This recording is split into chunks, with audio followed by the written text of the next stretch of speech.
Hello and welcome to all of you. आज का हमारा एक बहुत छोटा सा टॉपिक है, that is Heisenberg's uncertainty principle given by the scientist Heisenberg. Uncertainty बेटा क्या होता है कि कोई चीज हमारी जो फिक्स नहीं है, उसमें कुछ ना कुछ क्या है, एरर प्रेजेंट है या कुछ ना कुछ अनसर्टेनिटी प्रेजेंट है।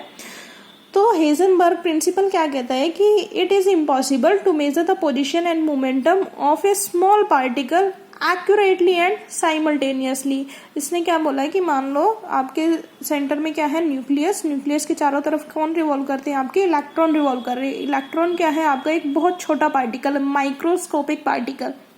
तो इस मूविंग इलेक्ट्रॉन, जब ये मूव कर रहा है इलेक्ट्रॉन आपकी शेल में, तो आप इस इलेक्ट्रॉन की या तो पोजीशन बता सकते हो या फिर किस वेलोसिटी से मूव कर रहा है उसका मोमेंटम बता सकते हो विद परफेक्ट एक्यूरेसी। मतलब एक साथ आप इलेक्ट्रॉन की पोजीशन और वो उसकी वेलोसिटी, एक साथ आप इस मूविंग इलेक्ट्रॉन की पोजीशन की किस पोजीशन पे इसकी किस वेलोसिटी है उसको आप पता नहीं लगा सकते। मतलब क्या कि अगर आप पोजीशन का पता लगाओगे तो आपका मोमेंटम में कुछ ना कुछ अनसर्टेनिटी आएगी, और अगर आप मोमेंटम का पता लगाओगे तो उसकी पोजीशन में कुछ ना कुछ अनसर्टेनिटी आएगी। मान लो डेल्टा एक्स क्या है आपके uncertainty in position and delta P क्या है अनसर्टेनिटी इन मोमेंटम। तो इसके लिए इसने एक्सप्रेशन दिया कि जो प्रोडक्ट है uncertainty in momentum and uncertainty position, वो आपका हमेशा क्या होगा, will be equal to h/4π। यहाँ पे h क्या है फिर से आपका प्लैंक्स कांस्टेंट। तो डेल्टा एक्स को डेल्टा एक्स लिखा रहने दिया। मोमेंटम को आप कैसे लिख सकते हो बेटा, mass into uncertainty in velocity, किस वेलोसिटी से वो मूव कर रहा है, will be equal to h/4π।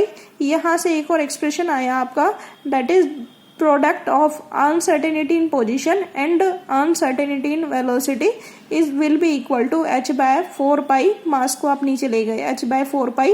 ये था आपका हेजनबर्ग अनसर्टेनिटी प्रिंसिपल, जो आपका बहुत छोटे पार्टिकल्स है, स्मॉल पार्टिकल, माइक्रोस्कोपिक पार्टिकल, उन्हीं के लिए ये प्रिंसिपल क्या है, एप्लीकेबल था। डन। अब आप गाड़ी वगैरह चलाते हो तो गाड़ी में तो आप बता देते हो ना कि हाँ मेरी इस पोजीशन पे मेरी स्पीड क्या थी, इस पोजीशन पे मेरी वेलोसिटी क्या थी।